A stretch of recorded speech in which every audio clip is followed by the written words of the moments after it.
Oh, this guy's tired today. Can we do the whole podcast like this? Can we?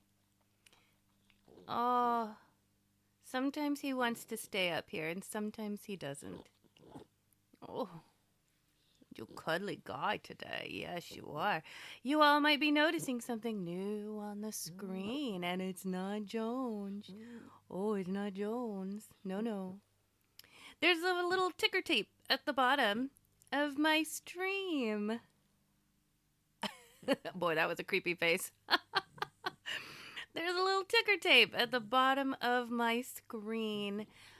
Oh, okay, you're ready to go down. Okay, here we go. I have an official Ko-Fi supporter. Congratulations. Boo, boo, boo, boo, boo. Little fireworks. Pretend I'm doing fireworks. Yeah, I have a Ko-Fi supporter, which means that I finally had an excuse to create the credits that you see down at the bottom of my screen. Special thanks to Blank QZ for being one of my first supporters on Ko-Fi. As my supporters grow, that list at the bottom will also grow. If you would like your name on screen, if you would like to support me in, any fashion, that was very uncouth.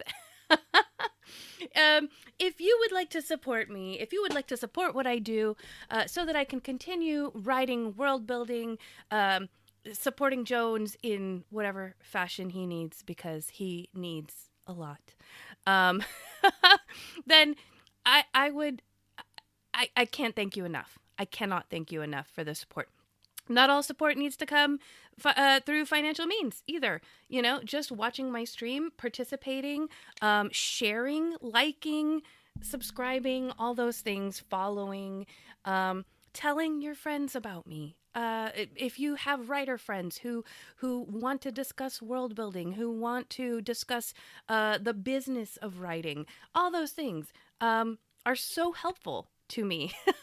So I appreciate you all, and I just want to thank you. I wanted to take a very special moment to point out this ticker tape, which will be going on throughout the entire episode. And also probably during certain parts of my streams throughout the week when I am doing my co-working streams. But today, let's get into it because we have a big one. You would not think that this would be as big of a topic. It was very hard for me to whittle down this outline because today we are talking about astronomy, world building astronomy.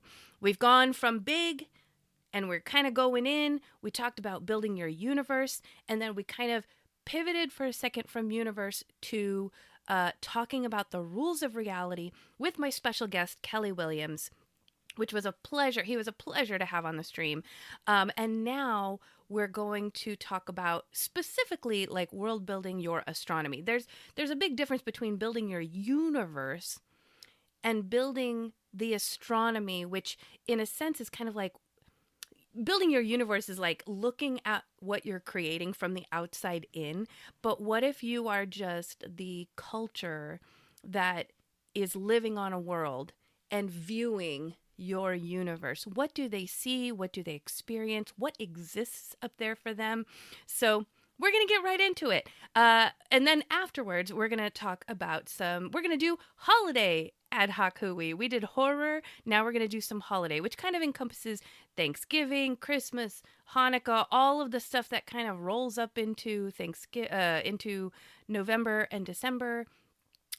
Because there's just a lot of holidays happening around that time. And then we will kind of have a little community topic about traditions. So let's talk about what's lighting my bulb. Astronomy, folks. All right.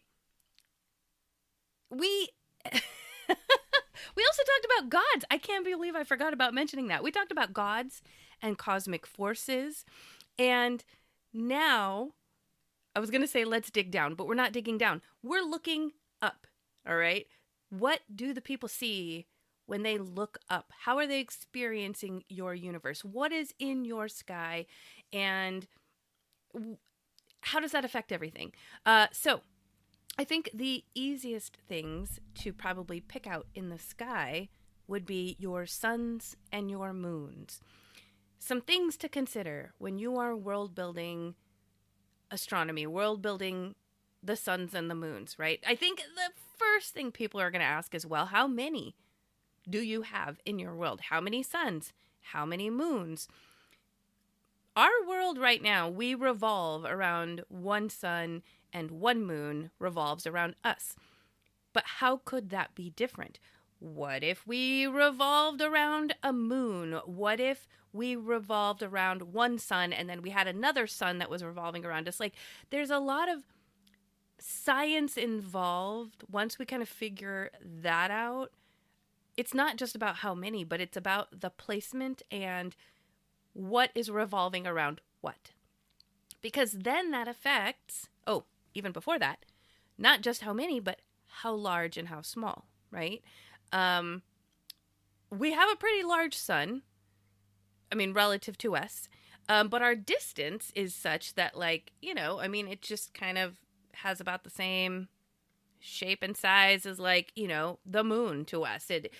Perspective is a thing. And so how large and how small are your suns and moons compared to your world, compared to each other? Because all of that then now ties into how long is your day? How long is your night? Because of the way the earth revolves around the sun, it takes 24 hours for that to happen. And so is that even right? That's not right. Thank goodness I don't have it. I don't have many viewers at the moment because that's not right. Don't quote me on that. But the length of time that it takes to revolve around the sun and for the moon to revolve around us dictates how long our days and our nights are. How long a full, to us, 24 hours day and night cycle, right? What if we revolved in such a way that the day, what if we never had night? Oh my gosh, what about that? Think about that. What if, I think I'm going to get into this when I talk more about it, but the moon is, my brain is exploding. All right. I'm gonna get to that because this is why this was such a really hard topic to outline, because my brain immediately wants to explode and go in a million different directions when I'm world building astronomy. I'm gonna try to stay on topic. This is why I made an outline so that I hopefully make sense to everyone. All right, let's stick to it. So, how many suns and moons does your world have? How large and small, or large or small, are they? Combined with who's revolving around what can help dictate how long your day and night cycles are.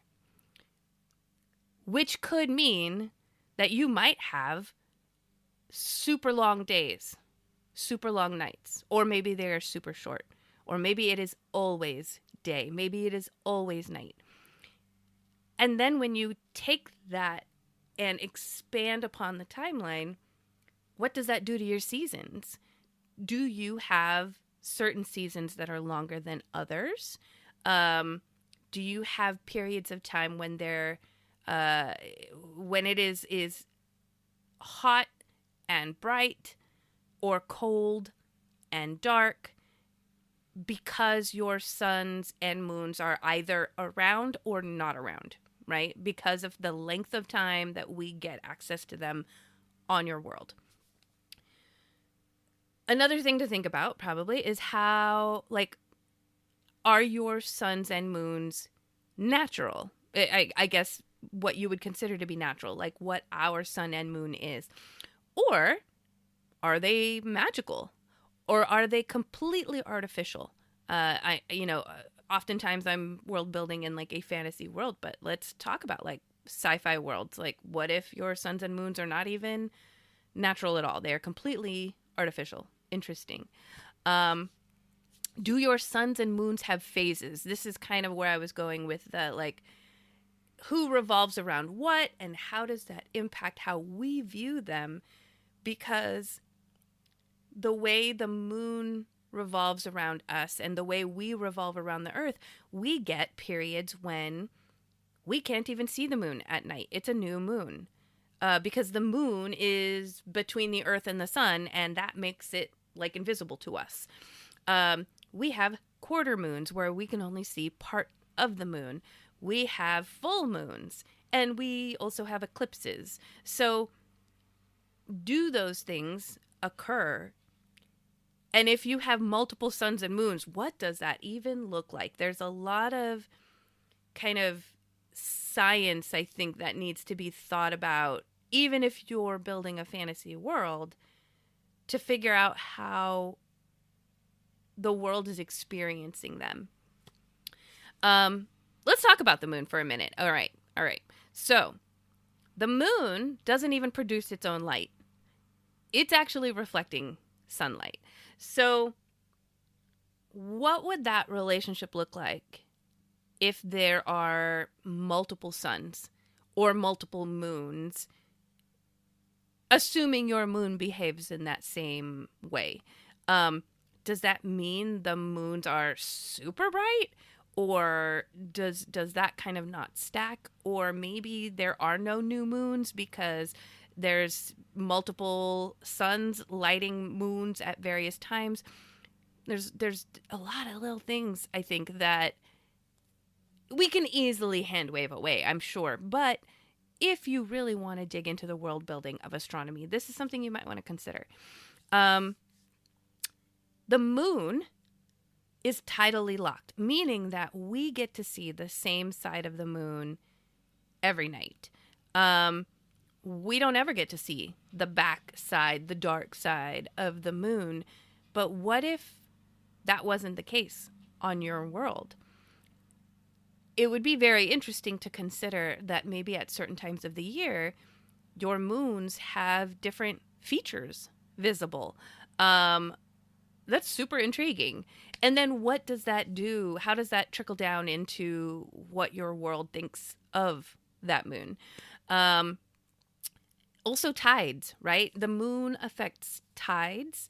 Tides they're like an excellent example of how when you're building astronomy that it can physically change your world, the geography. So what if, let's take that further, like what if it wasn't just water? What if your sun or your moon could affect other things in your world? What would that look like? Could there be times when magic swells, the power of magic swells or wanes? Or if it's not magic, it could be something else. Yeah. I think, like I said, my brain's exploding, but I mean, I think those are definitely some good points to consider. I'm sure I'm missing some. What about stars? All right. What constellations exist in your world? I apologize if you hear lawn mowing happening. Hopefully my mic is filtering it out, but there's lawn mowing happening right outside my window. Constellations exist and they are named, right? But how did they get their names? What are their names? Does everyone in your world have the same name for the same constellations? Those are some things to consider. Our constellations, if you think about the way our world, if you ever, I love stargazing. I call it stargazing. Me and my husband, it's kind of a fun thing we like to do, especially in the summer. And we just like to watch satellites. But we notice throughout the year that the positions, like when we start at night, the positions of certain constellations will be in different places in the summer than they will be in the winter. And that is something that you can consider in your world building. Do the positions change throughout the year? How do they shift? And I would also probably ask how they're accounted for. I'm sure there's way many more in the sky, but I think we have like a list of 88 modern constellations. In your world, how many are there? Is there someone or an organization that keeps track of them in your world? How are they kept track of? Is there like a star chart, or is it something else? I would also think about the fact that stars, especially back in our day, stars are used for navigation or timekeeping, even. So, what else could they be used for in your world if you are considering their positions and how they shift throughout the night? And then I think probably the most fun the most fun thing about world building stars is probably the stories that people attach to the constellations, right? We have the bear up in the sky. And so, what are the stories of how that constellation came into being, or what it represents, and what it means if you see it in the sky? And then, are those stories different per culture, per person, per region? All of it. All right. So, we could talk about planets, but I think that's more part of like the universe conversation. So we talked about suns, we talked about moons, we talked about stars. I kind of want to throw out a few like tips here. I could have kind of lumped them up together. Anyway, because this is such a big topic, I want to make sure that for me anyway, maybe this is because it's a topic that I really love. It is very easy to fall down that world building rabbit hole of building and building and building because it's such a big thing and it affects everything in your world, even though you don't know it. And you don't need to reinvent all of your astronomy in your world. I would start with just one thing. Pick a thing. What's the thing you want your world to have? My world has 2 suns. Okay. Then follow those consequences. My world has 2 suns. We rotate around them at different times or however that relation works. Therefore, we have more daylight. Because we have more daylight, it's a hotter climate or longer summers, longer seasons. Because of that, the world grows different crops that are hardier during warmer seasons, which also means we have different working hours. That one thing can trickle down and affect everything in your world. And it would be really easy to say, my world has 2 suns plus 5 moons, plus this is the rotation. It's so cool. And this moon turns red sometimes. But it will kind of grow exponentially as you start building down into your actual world. So it's just a little, I guess, a tip, a warning, a something to watch out for. Because it's a lot of fun to world build astronomy, but you just want to be very careful. I would also, again, think about when you're building the names for your constellations, the name for your suns, the name for your moons. Think about how different cultures perceive them. Like one group could see a group of 7 stars and name it the crown and have this whole story for it. But then another group, another region, another area of the world sees that and calls it the 7 thieves. And it's the same set of stars, completely different names, different histories, different stories attached to them, different values. Some may see it as a dark omen. Some may see it as like, oh, I'm blessed because I saw this constellation tonight. So I definitely think that is something worth looking into when you're world building, because I wouldn't say that it's impossible, but I think that it's probably rare for something like that to have the same everything across an entire world. It would be an interesting challenge, I think, to meet if that were the case. Let's say that. Another tip. So I think if you're going to create any celestial object, there should be some meaning beyond its appearance. You could write 3 moons hung overhead, and people will go, wow, cool, your world has 3 moons. But then I think it stops there. Whereas you could say, sailors won't leave the port when the red and white moons overlap. And, eventually they'll know that there's 3 moons in your world, but there's more world building built into that sentence, because then the questions arise of like superstition and culture and interpretation and foreboding details about what does it mean and why. And so you can do a little bit more world building by leaning into not just there's 3 moons overhead, but like how those 3 moons are perceived. And that does a lot of world building for you.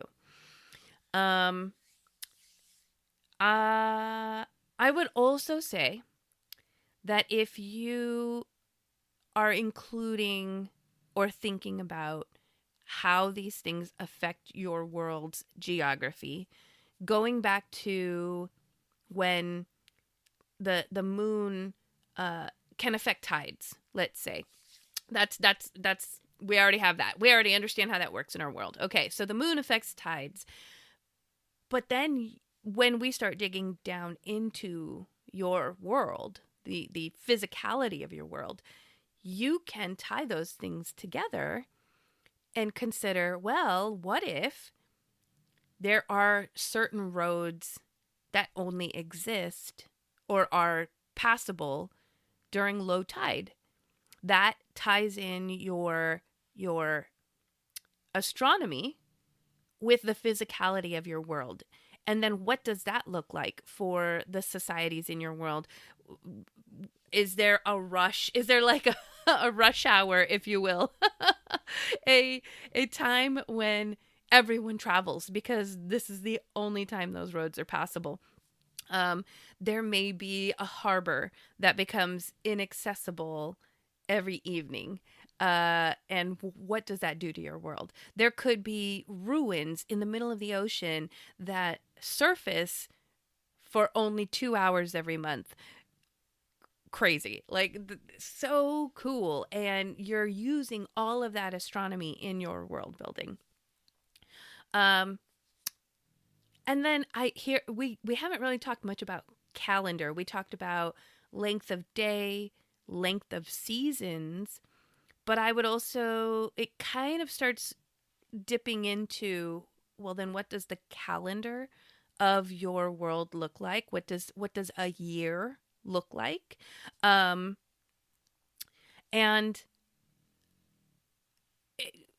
it's a lot of fun to create, special names for all the days of your week and how many days are in your week and months. And they have weird names like, the Dublix is the 7th month of the DeLorean cycle.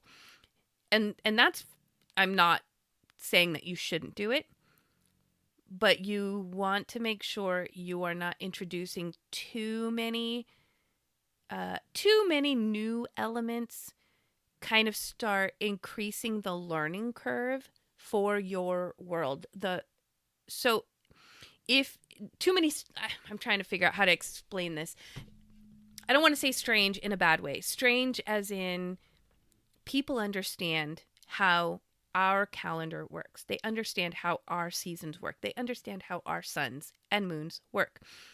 The more foreign you make the suns in your world and moons and how they relate to the world, and now you've got a weird calendar that is not 365 days, but it's 529 days.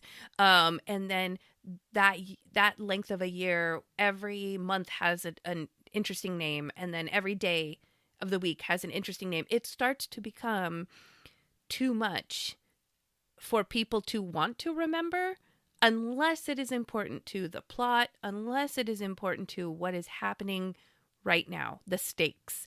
So if you want to go that route, my suggestion would be that you do that, and it is behind the scenes, and it only needs to be introduced to the reader when those become important to the plot or to what is happening to the character that they care about, because then they will care about what day of the week it is and what season it is.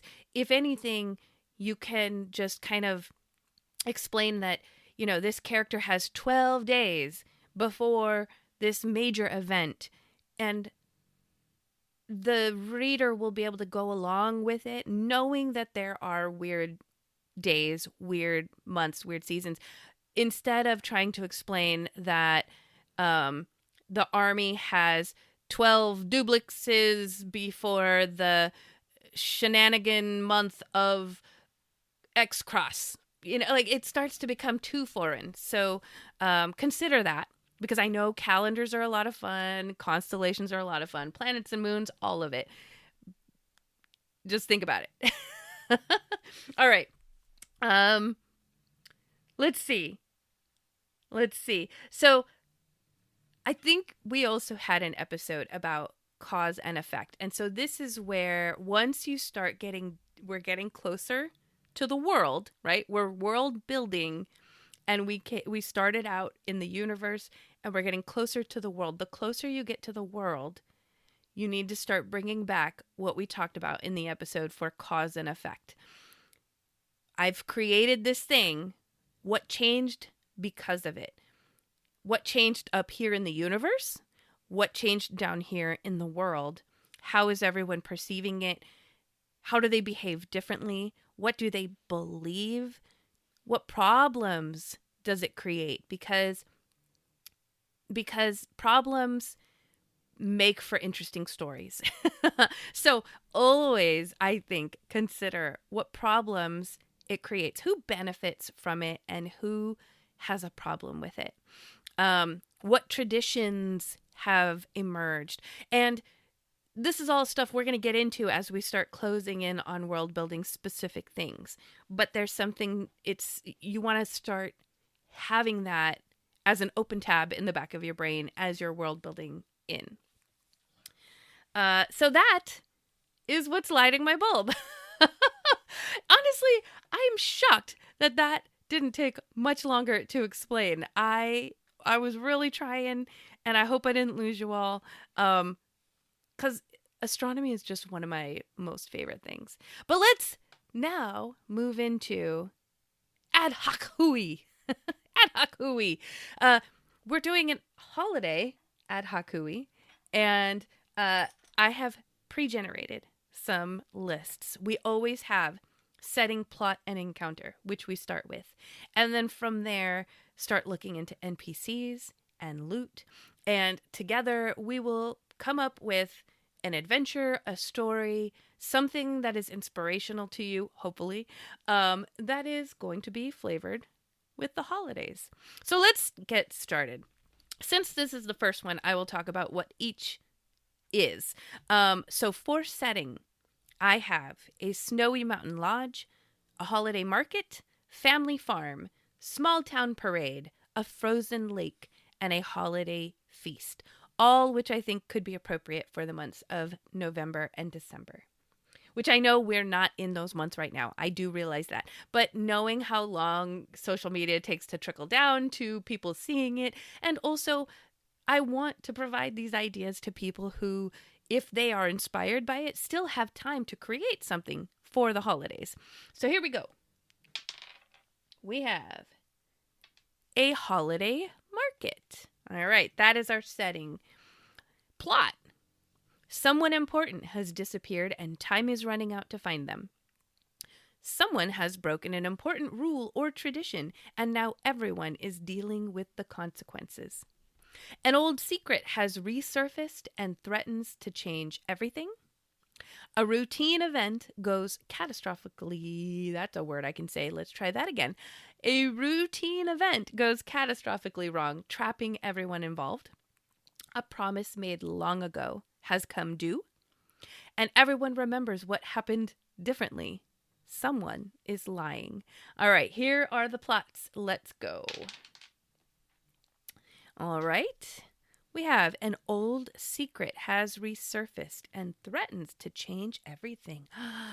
Oh my gosh. Mystery at a holiday market. An old secret has resurfaced and threatens to change everything.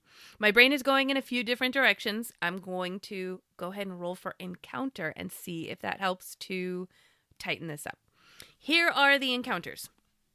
Sneak into or out of a restricted area. Rescue someone who is trapped. Repair something before time runs out. Complete a task without being discovered. Transport something fragile or important to safety. Yeah, that's the word. Okay. My brain just froze. I was like, did I phrase that correctly? Transport something fragile or important to safety. Got it. Fight a big bad thing. All right, so these are our encounters. Boy, I'm just rolling middle of the line today. All right, I rolled a 2 for the holiday market. It was a 3 for the secret has resurfaced and threatens to change everything.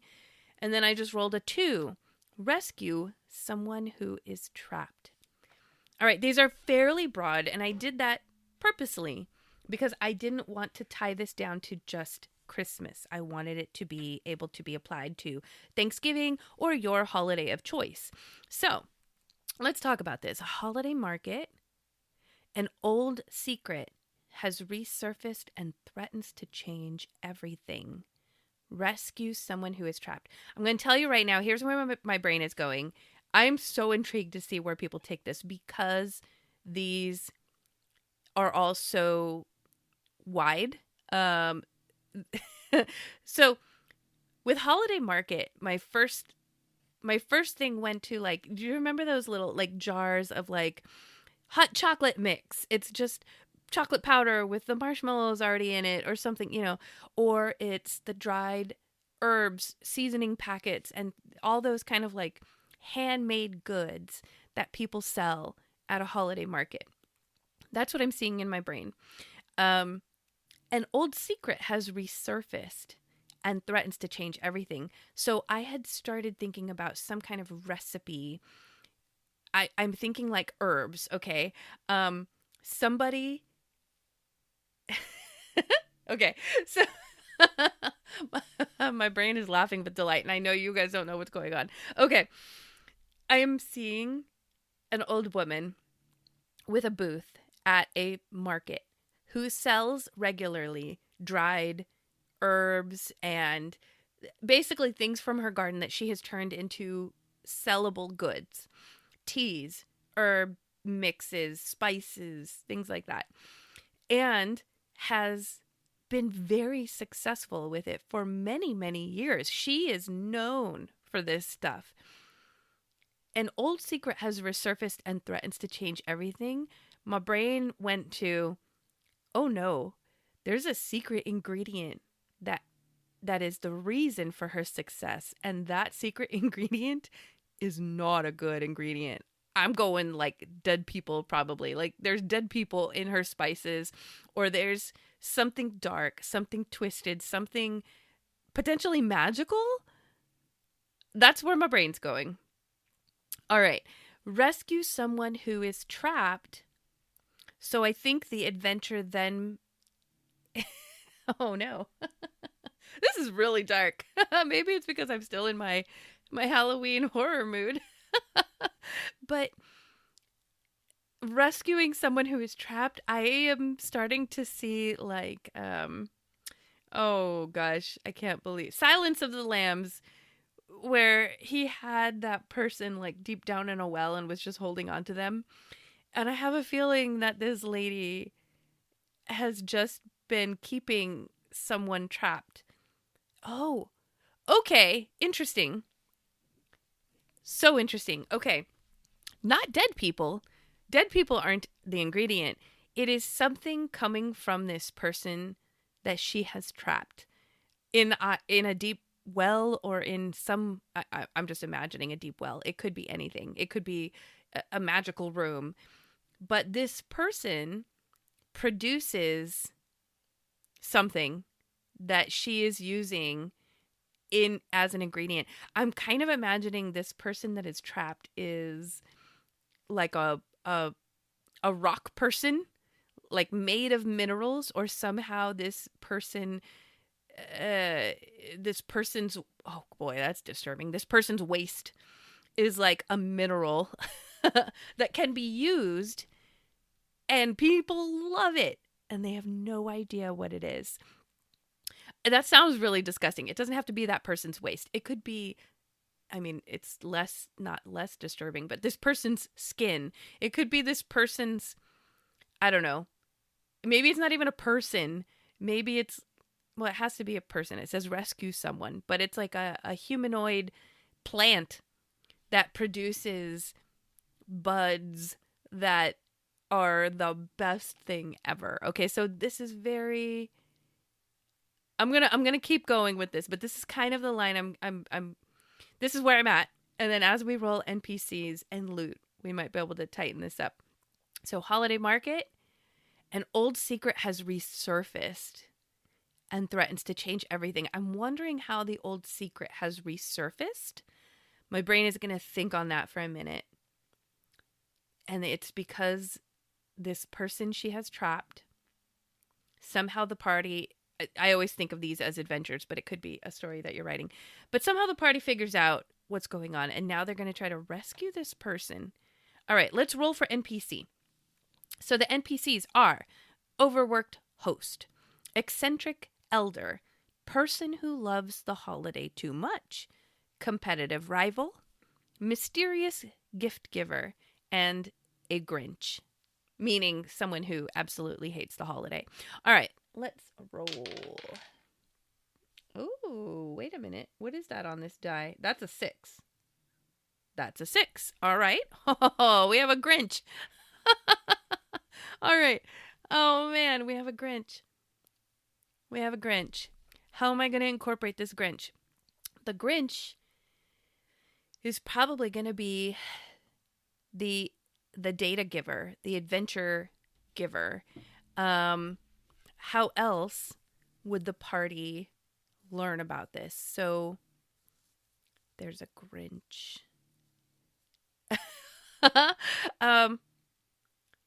I wonder. Okay.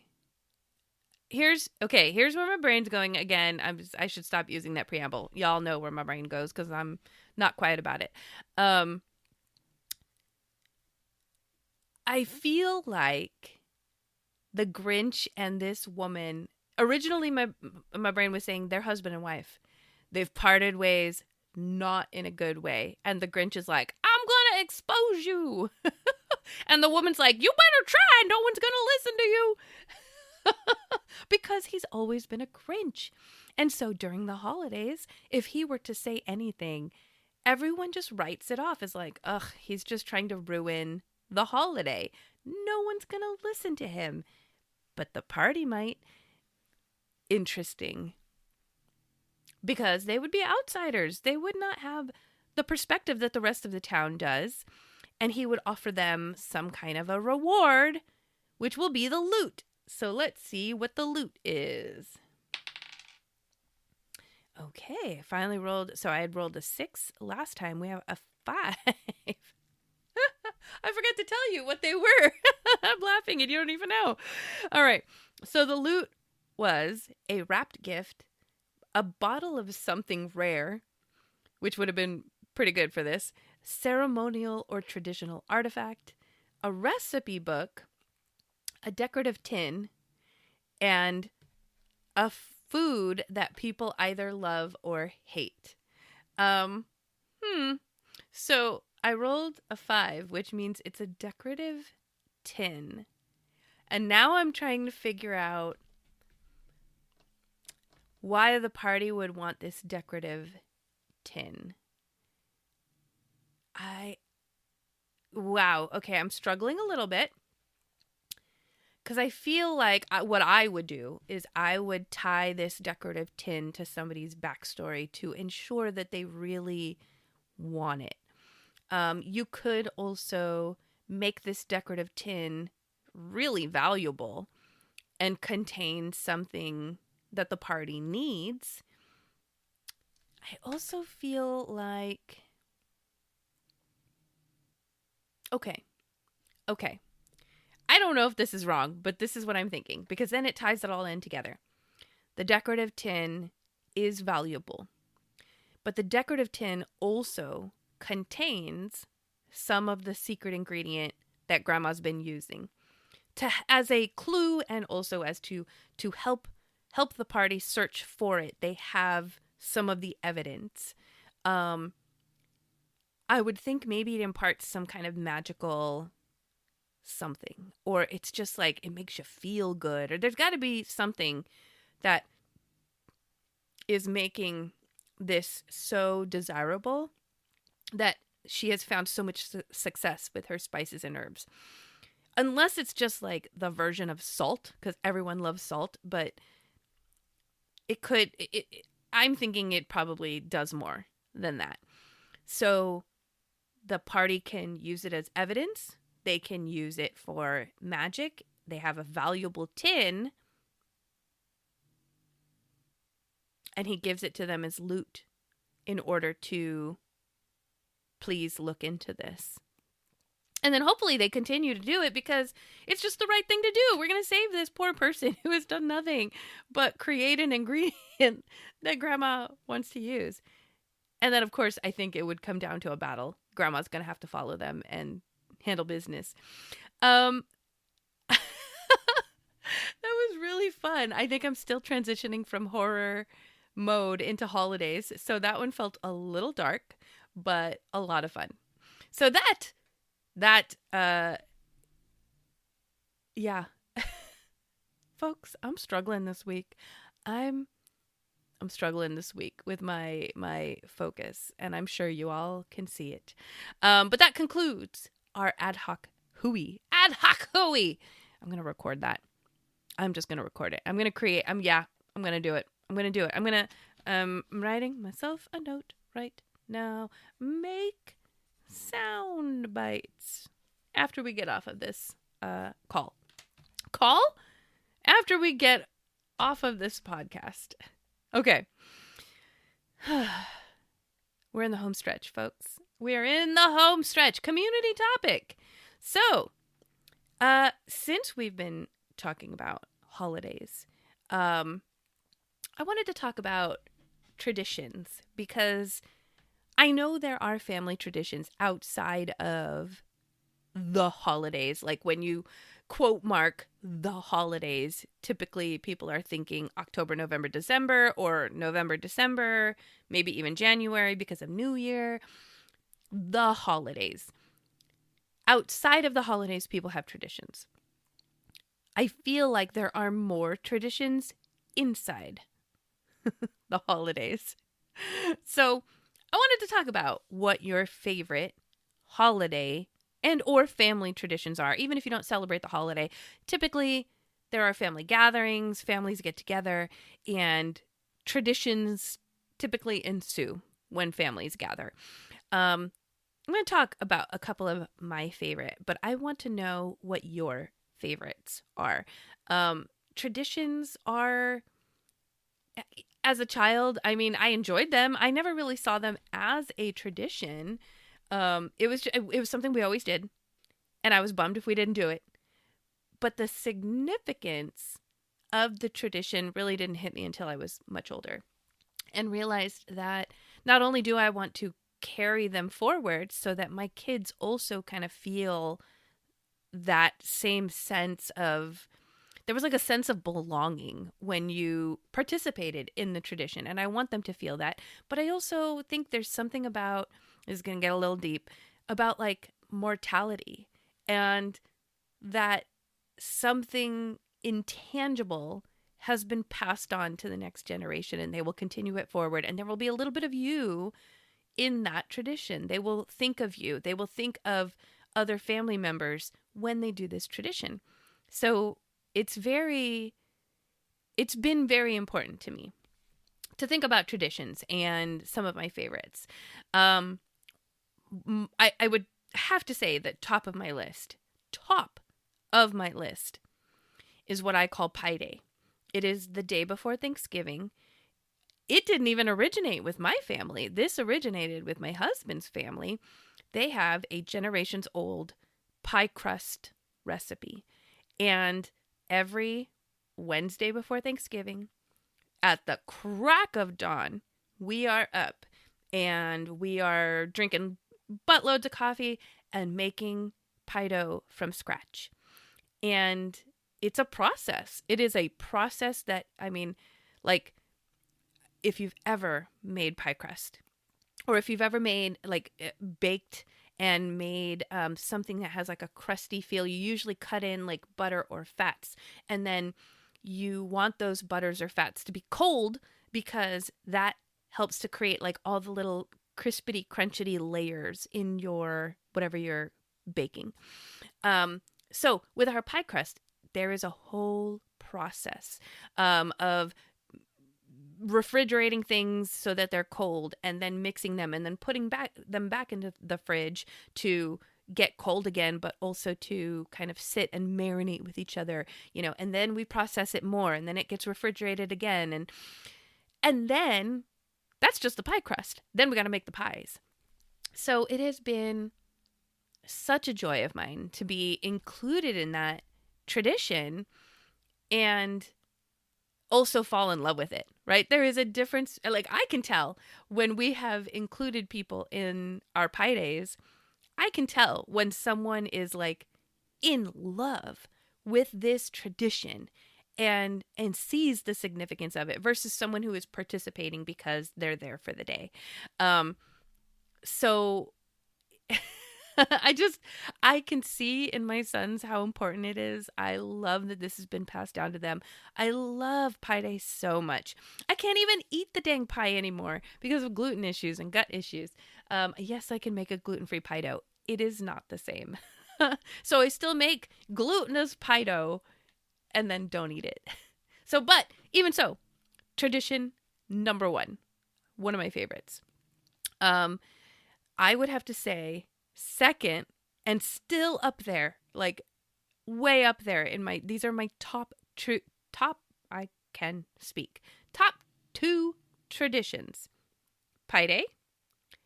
And then if we're looking at my family, my Filipino family, the Christmas games we play.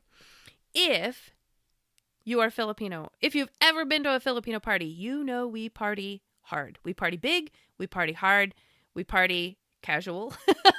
It's very much, there's a buffet, go get your food. We're not serving you food on a plate like a sit-down dinner. You go get your food and you chill. And then there's lots of laughter and gathering and music and games.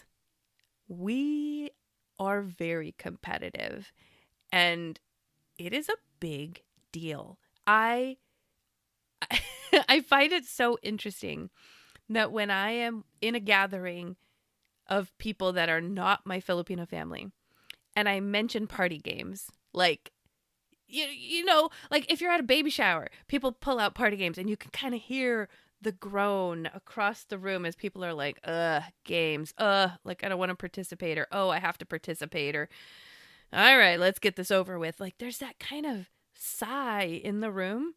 That does not happen when I'm with my Filipino family. It is a huge deal, and we make everyone participate. And even if you're not participating, you are watching everyone who is participating.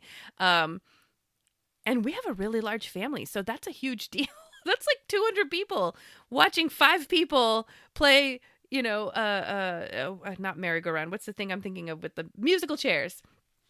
That's 200 people watching 5 people play musical chairs, and we all dig it. So Christmas games are a huge part of my traditions, and I I think because of that, that is why I love doing what I do, which is, being a game designer and a writer.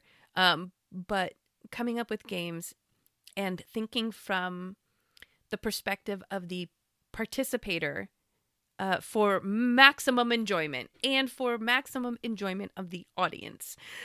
So those are my top two. Very, very much fun.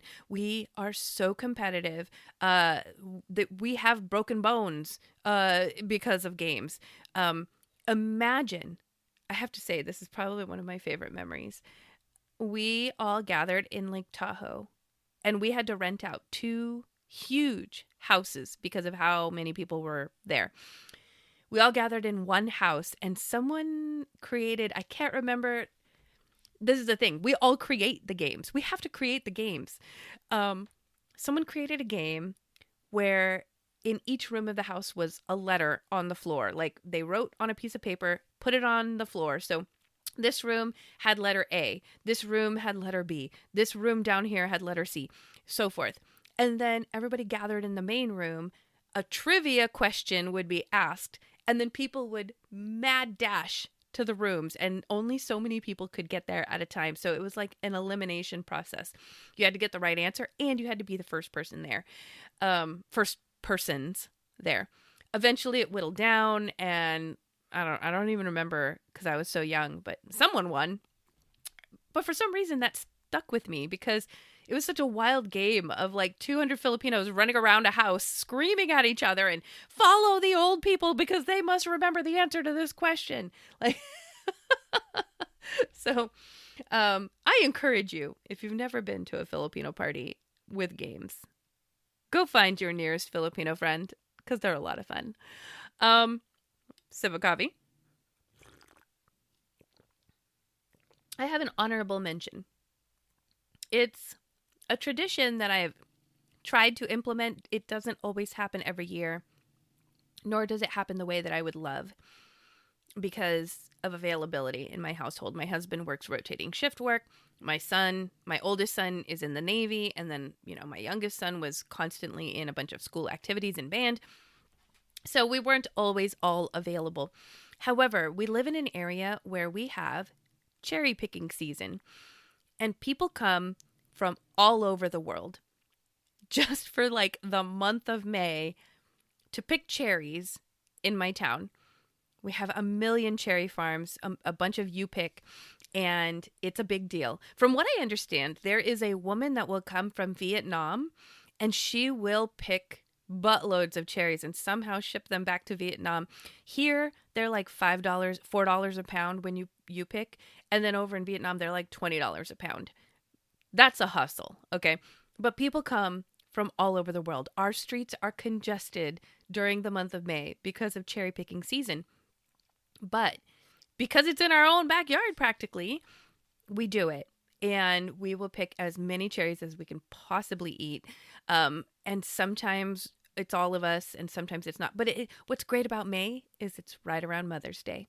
So it's kind of become sort of a loose tradition that I love. So it's definitely honorable mention, even though it's not like within the holidays.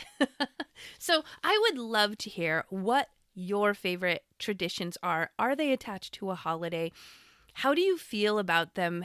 How did you feel about them as a kid, and how do you feel about it now? Has it changed? I would love to hear it. I hope you all had a wonderful week and that you've enjoyed where's my hands?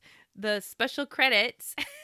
I can't believe I still have no relational awareness as to where everything, because it's all, this is my right hand, but it's on my left side when I look at the screen. Anyway, I hope you all have enjoyed the credits rolling on my screen. Please go check out my Ko-Fi. I am now going to start regularly putting out content that will only be available on tier memberships because my schedule is such now. It has opened up. The world is my oyster. I'm going to start creating a bunch of stuff. Actually, I'm going to start creating some Filipino content. I am really leaning into my Filipino. Oh my God. I'm really leaning into my Filipino roots, and I have so many ideas. I can't wait to put them out. You should start expecting regular content coming out on my Ko-Fi this month. All right, folks, I have had a great time with you all. I'm going to go hang out with my husband. I haven't seen him in a long time, and I just moved my son to college, and I'm an empty nester. All right, everybody, have a happy Friday. Have a happy weekend. I will see you next week with my co-writing stream. Talk to you soon.